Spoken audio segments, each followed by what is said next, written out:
ونعوذ بالله من شرور أنفسنا ومن سيئات أعمالنا من يهده الله فلا مضل له ومن يضلله فلا هادي له ونشهد أن لا إله إلا الله ونشهد أن محمدا عبده ورسوله أما بعد أعوذ بالله من الشيطان الرجيم بسم الله الرحمن الرحيم وننزل من القرآن ما هو شفاء ورحمة للمؤمنين وعن عبد الله بن عمرو رضي الله تعالى عنه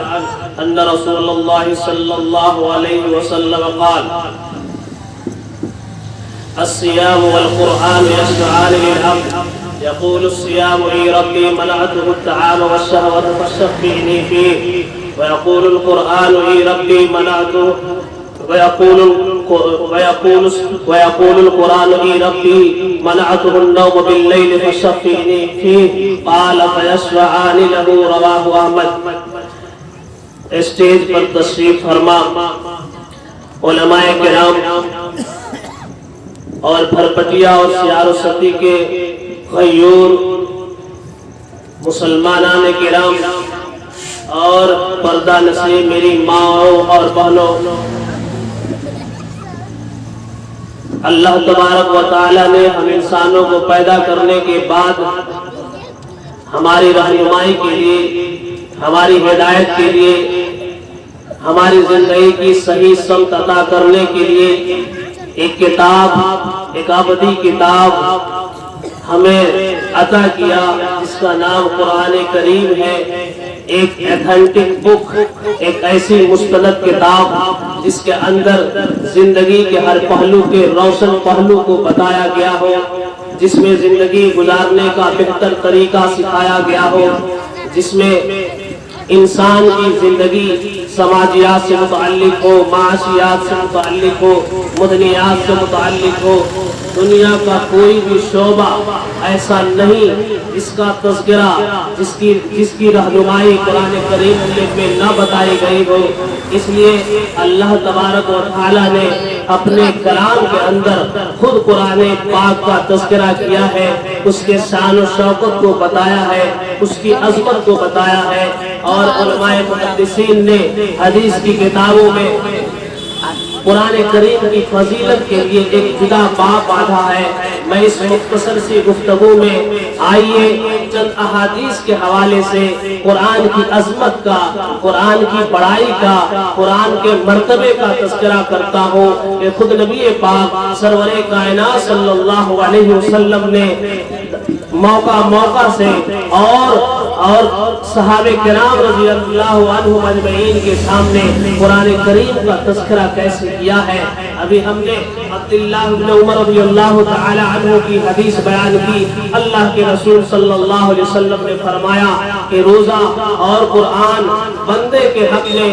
اللہ کے ہاں سفارشی ہوں گے. روزہ کہے گا اے میرے پروردگار، میں نے اس بندے کو کھانے پینے سے روکے رکھا اور شہوت کو پورا کرنے سے روکے رکھا، اس کے حق میں میری شفاعت کو قبول فرما. قرآن کہے گا اے میرے پروردگار، میں نے اس کو راتوں کو سونے سے روکے رکھا. یہ بندہ جو حافظ قرآن ہے، یہ شخص جو قرآن پڑھنے والا ہے، رات کو اٹھا کرتا تھا، تہجدیں پڑھا کرتا تھا اور نوافل کی کثرت میں راتوں کو جگا کرتا تھا. اس لیے اے میرے پروردگار، میری سفارش کو قبول فرما اور اس بندے کی مغفرت فرما. راوی فرماتے ہیں کہ ان دونوں کی یعنی روزے کی اور قرآن کی سفارش اور شفاعت کو اللہ رب العزت قبول فرمائیں گے. آگے کی حدیث ہے، حضرت عمر رضی اللہ تعالی عنہ فرماتے ہیں، حضرت عمر رضی اللہ تعالی عنہ سے مروی ہے عن عمر رضی اللہ تعالی عنہ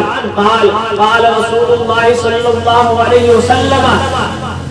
ان اللہ یرفع بهذا الكتاب اقواما ويضع به آخرین. رواہ مسلم. اللہ کے رسول صلی اللہ علیہ وسلم نے فرمایا کہ اس کتاب کے ذریعے اللہ تبارک و تعالی قوموں کو بلندی عطا کرتے ہیں اور اسی کتاب کی ناقدری کرنے کی وجہ سے اللہ تبارک و تعالی قوموں کو ذلیل اور رسوا کر دیتے ہیں. یہ قرآن جو ہمارے گھروں میں ہے، یہ قرآن جو ہمارے پاس ہے، اللہ تبارک و تعالیٰ اللہ کے رسول صلی اللہ علیہ وسلم نے فرمایا کہ اگر مسلمان، اگر دنیا کا انسان قرآن کو پڑھے گا، اس کی عظمت کی قدر کرے گا، اس کی آیات کو اپنی زندگی کے اندر داخل کرے گا، قرآن میں جو کچھ کہا گیا ہے وہ اس کی زندگی کے اندر داخل کرے گا، اس پر عمل کرے گا، اس کی روشنی میں اپنی زندگی میں مراحل کو طے کرے گا، تو اللہ تبارک و تعالیٰ اس کو دنیا کے اندر بھی بلندی عطا کریں گے اور مرنے کے بعد بھی بلندی عطا کریں گے۔ اور اگر انسان قرآن کو گھروں میں رکھے رہے گا،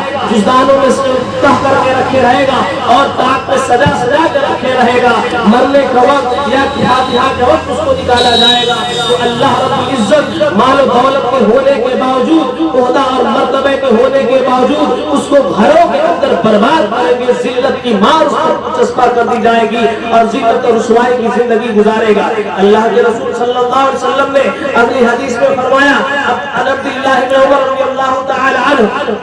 ان رسول اللہ صلی اللہ علیہ وسلم قال لا حسد الا في اثنين رجل اتاه الله القرآن فهو يقوم به آناء الليل وآناء النهار ورجل اتاه الله مالا فهو ينفق آناء الليل وآناء النهار۔ رواہ مسلم۔ اللہ کے رسول صلی اللہ علیہ وسلم نے فرمایا کہ حسد بمانا غیبتہ رش دو شخصوں پر کر سکتے ہیں، ایک ایسا شخص جس کو اللہ تبارک و تعالیٰ نے عالم بنایا، قرآن کا حافظ بنایا، اچھا تجوید کے ساتھ حسن صوت کے ساتھ قرآن پڑھنے کی پوری اور صلاحیت دیا، اور وہ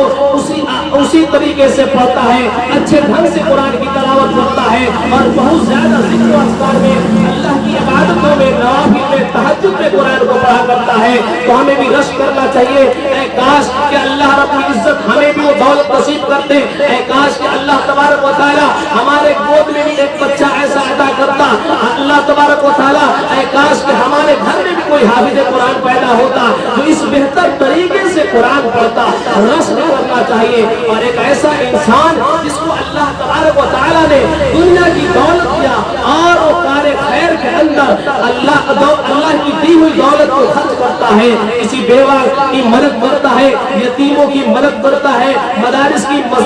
مدد کرتا ہے، اور جو قوم کی جو محالی اور پریشانی کی جو سببیں ہیں اور جہاں جہاں اس کی ضرورت پڑتی ہے اپنے مال اور دولت میں سے خرچ کرتا ہے، تو ہم بھی رشک کریں کہ اللہ تبارک و تعالیٰ ہمیں بھی اتنی دولت دے کہ میں اس انسان کی طرح اللہ کے راستے میں خرچہ کروں۔ یہ دو چیزیں ہیں جس پر رشک کر سکتے ہیں، ہمارا غیبتہ کر سکتے ہیں۔ اللہ کے رسول صلی اللہ علیہ وسلم نے فرمایا، حضرت عائشہ رضی اللہ تعالی عنہ سے مروی ہے، ان عائشہ رضی اللہ تعالی عنہ قالت قال رسول اللہ صلی اللہ علیہ وسلم الماہر بالقرآن مع السفرة الكرام البررة والذي يقرأ القرآن ويتتعطع فيه فله به اجران۔ اللہ کے رسول صلی اللہ علیہ وسلم نے فرمایا کہ ایسا انسان الماہر بالقرآن مع السفرة الکرام البررة، کہ ایک ایسا انسان جو ہی ماہر ہو، قرآن کا ماہر دو طریقے سے ہو سکتا ہے، پڑھنے میں، تجوید میں، آواز میں، اور ایسا بھی ہو سکتا ہے کہ اس کا عالم ہو، مفسر ہو، مفتی ہو، جو قرآن کے مطالب کو سمجھنے والا ہو، اور کسی بھی طریقے سے قرآن کے فن کا وہ عالم ہے، ماہر ہے، تو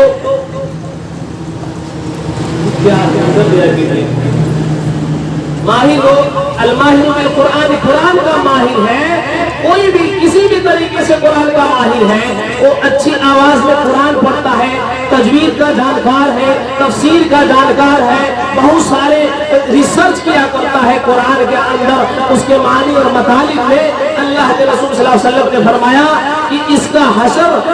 قیامت کے دن ان فرشتوں کے ساتھ ہوگا جو وحی کو لکھا کرتے تھے، وحی کو لکھا کرتے ہیں، قرآن کی حفاظت کے لیے جو معین ہے، ان فرشتوں کے ساتھ اس کا حشر ہوگا۔ اور ایک ایسا شخص جس کو قرآن پڑھنے نہیں آتا ہے، امی ہے، جاہل ہے، اس کی عمر گزر چکی اور پڑھنے نہیں آتا ہے، اور وہ قرآن پڑھتا ہے، اٹک کر پڑھتا ہے، پڑھنے میں مشقت کا سامنا کرنا پڑتا ہے، اس کی زبان ٹوٹی نہیں ہوئی ہے، بار بار اس کو بتانا پڑتا ہے اور اس کو اس میں پریشانی ہوتی ہے، تو اللہ کے رسول صلی اللہ علیہ وسلم نے فرمایا اس کو دوہرا اجر ملے گا. ایک تو قرآن کی آیات کو پڑھنے کا اور دوسرا اس کو اجر ملے گا مشقت کو جھیلنے کا. دوسرا اس کو اجر ملے گا مشقت کو جھیلنے کا. اسی طریقے سے عبداللہ ابن مسعود رضی اللہ تعالی عنہ سے مروی ہے اللہ کے رسول صلی اللہ علیہ وسلم نے فرمایا من قرأ حرفا من کتاب اللہ فلہ بہ حسنۃ والحسنۃ بعشر امثالها لا اقول الف لام میم حرف ولكن الف حرف ولام حرف ومیم حرف. رواہ الترمذی. عبداللہ ابن مسعود رضی اللہ تعالی عنہ سے مروی ہے اللہ کے رسول صلی اللہ علیہ وسلم نے فرمایا کہ جو شخص بھی قرآن کی اللہ کی کتاب کی ایک آیت کو پڑھتا ہے اس کے بدلے میں اس کو 10 نیکیاں لکھی جاتی ہیں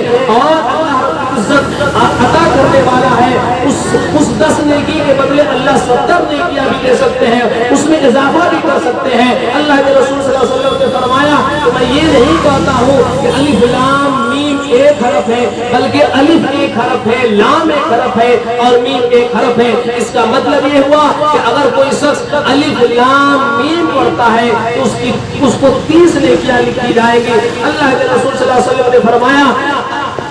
ان الذي ليس في جوفه شيء من القرآن كالبيت الخراب. اللہ کے رسول صلی اللہ علیہ وسلم نے فرمایا کہ اگر کوئی ایسا انسان ہے جس کو قرآن کی ایک آیت بھی معلوم نہیں, کوئی ایسا انسان ہے جس کے سینے کے اندر قرآن کی ایک سورہ بھی نہیں, جس نے سورہ یاد بھی نہیں کیا, اس کا دل ایسا ہے جیسا کہ خالی گھر اگر گھر بنا دیا جائے اور بہت بلڈنگ شاندار تیار کر دیا جائے اور انسان اس میں نہیں رہے تو خانے خالی دیو می گرا. اگر کوئی گھر ویران پڑا ہوا ہے اس میں دیو جا کے ٹھکانہ بنا لیتا ہے. اسی طریقے سے ایک انسان کا سینہ, انسان کا دل جو بغیر قرآن کے ہے, ایک ایسا انسان جس نے ایک آیت بھی زندگی کے اندر, ایک سورہ بھی زندگی کے اندر نہیں پڑھا, نہیں یاد کیا, اس کا دل, اس کا انسان کا جسم ایسا ہے جیسا کہ ویران پڑا ہوا گھر. اس لیے اگر اللہ نے ہم کو زندگی دیا ہے, اللہ رب العزت نے ہم کو زبان دیا ہے, اگر اللہ رب العزت نے ہم کو فرصت دیا ہے اور زندگی کی دولت آنکھ ناک کان اور پوری نعمتیں ہم پر نچھاور کیا ہے, تو ہمیں چاہیے کہ زندگی کے اندر قرآن کو پڑھیں, قرآن کو یاد کریں, سمجھیں اور سمجھنے کی کوشش کریں. اس کے بعد اس کو یاد کر کے اپنے زندگی کے اندر اتارا کریں. ابی درداء رضی اللہ تعالی عنہ قال قال رسول اللہ صلی اللہ علیہ وسلم من قرأ 3 آیات من الصحف اصیب من فتنة الدجال. رواہ الترمذی. اللہ کے رسول صلی اللہ علیہ وسلم نے فرمایا کہ اگر کوئی شخص سورہ کہف کی سوروں کی 3 آیتوں کو پڑھتا ہے دجال کی فتنے سے محفوظ رکھتا ہے. قرآن کی فضیلتوں کو چرچا کرتے ہوئے, احادیث کو پڑھتے ہوئے زمانہ گزر جائے گا. جب سے دنیا باقی ہے, جب سے لوگ پیدا ہوئے ہیں, جب سے ریسرچ دنیا کے اندر ریسرچ کا کام شروع ہوا, جب سے لکھنے پڑھنے والے عقل اور شعور لوگ دنیا میں پیدا ہوئے, تب سے لے کر کے آج تک قرآن کے حرف حرف کے بارے میں, قرآن کی آیت آیت کے بارے میں, قرآن کے فرامین کے بارے میں چرچا کیا گیا, تحقیقات کی گئی اور علم کا سمندر اور بہتا چلا گیا. آج تک اس علم کا اتھاہ اور علم کی گہرائی کا پتہ نہیں چلا. لوگ پیدا ہوتے گئے, مرتے چلے گئے اور 1400-1500 سال کا زمانہ بیت گیا, مگر قرآن اپنے توانائی کے ساتھ, قرآن اپنے چمک کے ساتھ, قرآن اپنی حقانیت کے ساتھ, قرآن اپنا سکہ اور اپنی حکمرانی پوری دنیا پر آج بھی اسی طریقے سے قائم رکھے ہوا ہے جس طریقے سے اللہ رب العزت کی ذات کی حکمرانی پورے عالم میں ہے, جس طریقے سے اللہ تبارک و تعالیٰ کی ربوبیت کا, اس کی قدرت کا, اس کی خالقیت کا, اس کی قہاریت کا سکہ سب کے دلوں پر جمع ہوا ہے, پوری دنیا پہ چھایا ہوا ہے. اسی طریقے سے اس کے کلام نے آج تک پوری دنیا میں حکومت کیا ہے, اس کے کلام کے ماننے والے آج بھی دنیا کے اندر قائم ہیں. اگر آج بھی ہم قرآن پاک کو سچے دل سے اپنے دل میں اتارنے لگے, قرآن کو پڑھنے لگے, قرآن کو سمجھنے لگے اور قرآن کے بتائے ہوئے طریقے پر اپنی زندگی کو گزارنے لگے, تو قرآن دلوں کا شفا بھی ہے اور جسمانی اور روحانی دونوں بیماریوں کا علاج ہے. میں نے شروع میں قرآن کریم کی ایک آیت کا ٹکڑا پڑھا, وَنُنَزِّلُ مِنَ الْقُرْآنِ مَا هُوَ شِفَاءٌ وَرَحْمَةٌ لِّلْمُؤْمِنِينَ, اور ہم نازل کر رہے ہیں وَنُنَزِّلُ مِنَ الْقُرْآنِ مَا هُوَ شِفَاءٌ, اور ہم نازل کر رہے ہیں قرآن کو جو شفا ہے, اور رحمت ہے مومنوں کے لیے. یہ قرآن ہدایت ہے, یہ قرآن رحمت ہے, یہ قرآن شفا ہے, دنیا کے مصائب کا علاج ہے, جسمانی مصائب کا تو علاج ہے ہی, روحانی مصائب کا علاج بھی ہے. اللہ رب العزت کے نیک بندے وہ لوگ جو قرآن کو پڑھتے ہیں. عثمان رضی اللہ تعالی عنہ خیرکم من تعلم القرآن وعلمہ, عثمان بن عفان رضی اللہ تعالی عنہ سے مروی ہے کہ دنیا میں سب سے بہتر ہے وہ لوگ جو قرآن کو پڑھتے ہیں اور قرآن کو پڑھاتے ہیں. آج ہندوستان ہی نہیں پوری دنیا کے اندر مسلمانوں کی جو ذوق حالی ہے,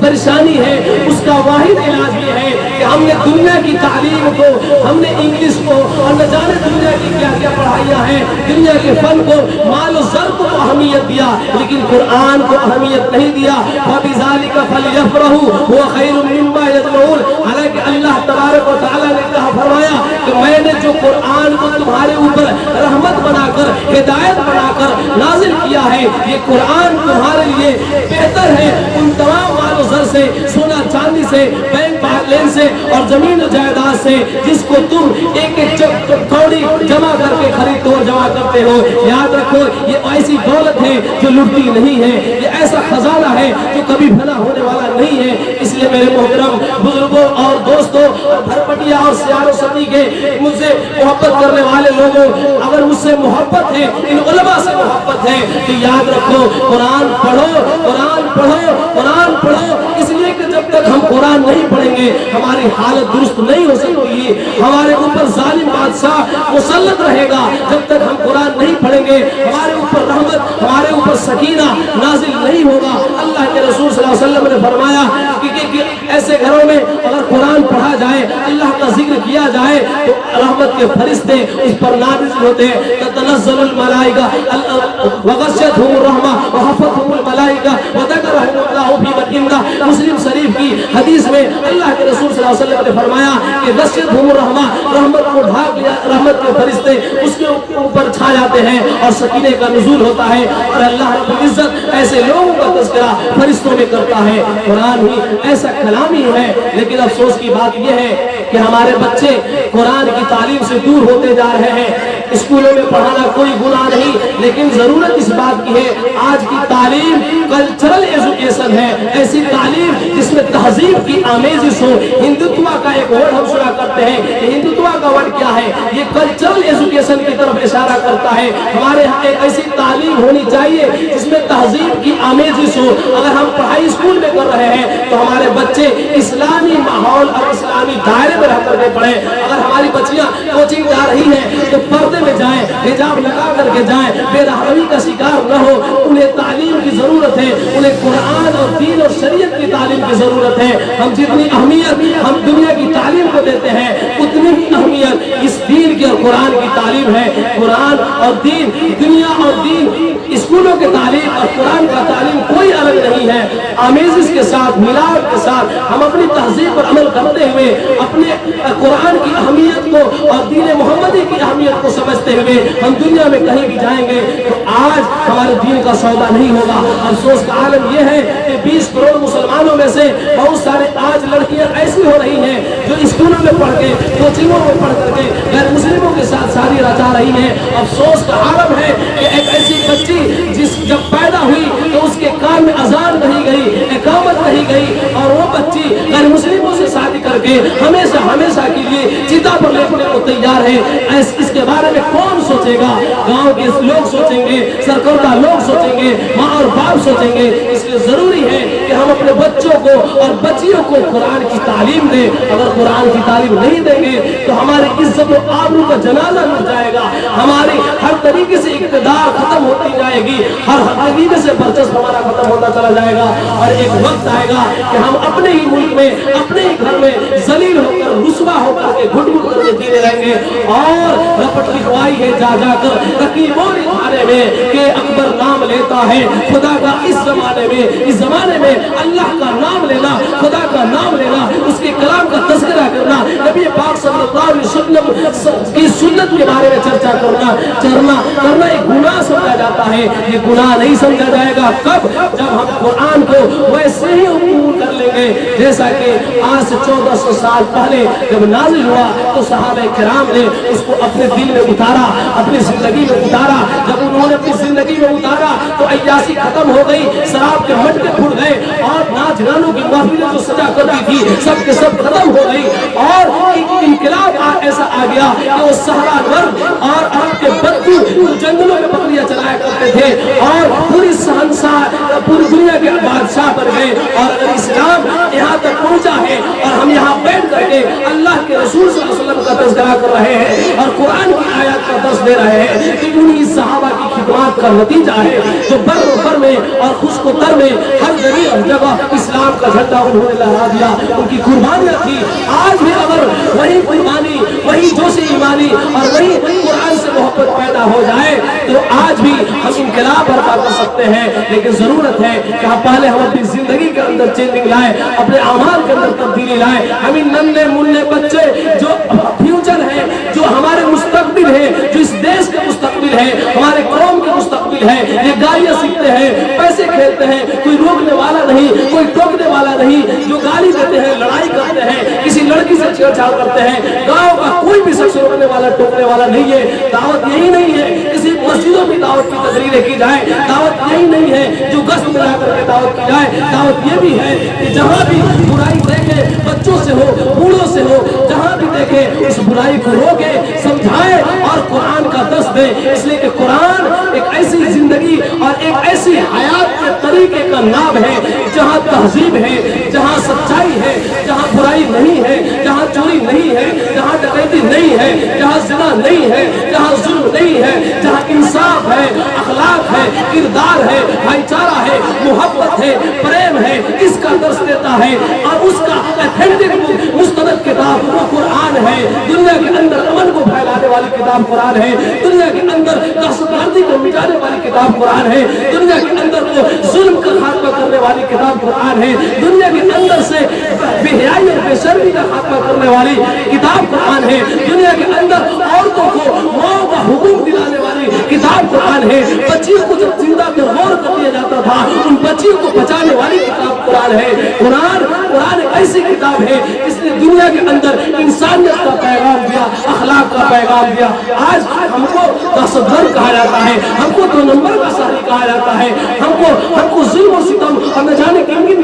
صفات سے، خصلات سے، عادات سے جوڑا جاتا ہے، القاب سے نوازا جاتا ہے۔ صحیح بات تو یہ ہے کہ ہم مسلمان ہیں مگر قرآن سے دور ہیں، ہم نام کے مسلمان ہیں۔ جو قرآن کریم کے اندر اللہ تبارک و تعالیٰ کا فرمان ہے، حضرت عائشہ رضی اللہ تعالیٰ عنہا سے کسی نے پوچھا کہ اللہ کے رسول صلی اللہ علیہ وسلم کے اخلاق کیسے تھے؟ انہوں نے کہا کہ کیا تم نے قرآن کو نہیں پڑھا؟ مطلب یہ ہے کہ جو کچھ بھی قرآن کے اندر داخل ہے نبی پاک صلی اللہ علیہ وسلم کی زندگی کے اندر وہ وارد ہے، داخل ہے۔ نبی قرآن کے خلاف نہیں ہو سکتا، مسلمان کا طریقہ قرآن کے خلاف نہیں ہو سکتا، مسلمان کی شادی بیاہ قرآن کے خلاف نہیں ہو سکتی، مسلمان کا لڑکا قرآن کے خلاف نہیں چل سکتا، مسلمان کی لڑکی قرآن کے خلاف نہیں جا سکتی۔ اگر یہ طریقہ، یہ طرز ہماری زندگی کے اندر آ جائے تو انقلاب برپا ہو جائے گا۔ اخیر کے اندر ماہر القادری نے قرآن کی فریاد کے نام سے ایک نظم لکھی، بہت سارے لوگوں نے شاعری کی، قرآن کے نام سے ایک نظم لکھی، اور نظم پڑھتے ہوئے میں اپنی بات کو ختم کرتا ہوں، اس لیے کہ ہمارے بعد چمپارن کے مشہور و معروف شخصیت حضرت مولانا صدر عالم صاحب اور قاسمی کا خطاب ہونے والا ہے، جو اس اجلاس کا حاصل، اس اجلاس کا جو روح نچوڑ ہوگا وہ ان کی زبانی عطا ہوگا۔ ماہر القادری نے کہا تھا، طاقوں میں سجایا جاتا ہوں، آنکھوں سے لگایا جاتا ہوں، طاقوں میں سجایا جاتا ہوں، آنکھوں سے لگایا جاتا ہوں، تعویذ بنایا جاتا ہوں، دھو دھو کے پلایا جاتا ہوں، جزدان حریر و ریشم کے اور پھول ستارے چاندی کے، جزدان و حریر و ریشم کے اور پھول ستارے چاندی کے، گرتے کی بارش ہوتی ہے،